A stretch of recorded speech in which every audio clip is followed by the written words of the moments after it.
Pause squats. These are some of my favorite exercises. We squat all the time and we need to learn how to do it well. Why are squats so important? Well, from a functional movement perspective, we use squats for many activities in our lives, making it a movement pattern that is nearly impossible to avoid. We squat to sit down, to use the toilet, to reach for low cabinets, to get down onto the floor, and many other regular activities.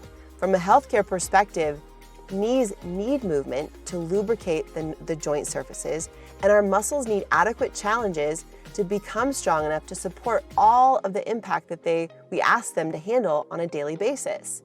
The pause squat is a great way to mindfully give attention to what is going on in our bodies when we squat, which is essentially the raising and lowering of our center of mass, which again is a super functional primal movement.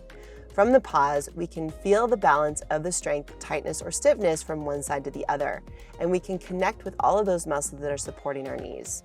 All right, so what you're gonna do is stand up nice and tall with your feet shoulder width apart and your toes slightly turned out or straight forward. Now, activate those arches, and when you feel those activation in the arches, you're gonna feel your butt squeeze a bit. Now, what you're gonna do is shift your hips slightly back. Yep, reach your arms forward, shift your hips slightly back, and hold the bottom position for 5 seconds. So come back to the top, breathe in, hold, go to the bottom of the squat, hold for about 5 seconds, breathe out on the way up, breathe in, hold the bottom position for about 5 seconds. Now you're gonna wanna feel this movement in your thighs, right, in your glutes, and not in your knees. If you do, shift your hips back even further, right? So you get less excursion forward of the knees, and don't go as low, right? So that's what we use a chair if you need to. But this is a very powerful movement. As you get better with it, the lower you'll be able to go and the longer you'll be able to hold.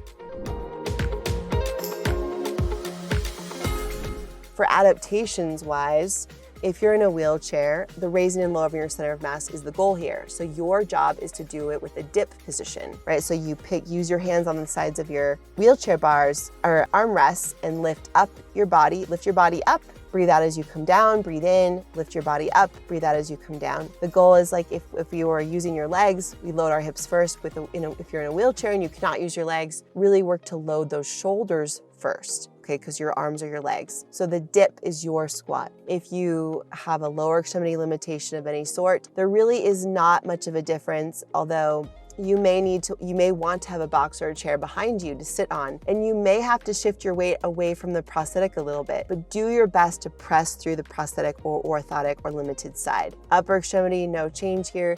If you have any invisible wounds and you feel dizzy doing this movement, work to go slowly onto the ground to do hip lifts, right? With your feet on the ground, lifting your hips up and down, and or do this with your back supported against the wall. So you can kind of glide your body up and down against the wall with that, so you have that kind of stable surface to hold onto or feel balanced against. If you don't feel comfortable with your back against the wall and you'd rather hold onto something, that is okay too. But enjoy this, and remember, squats are something that everyone needs to be able to do. It's not a I can't do it, it's a I need to work to be able to do it. So do what you can to work to be able to hold the bottom of this position for 5 seconds, even if you have to adapt or modify it just a little bit.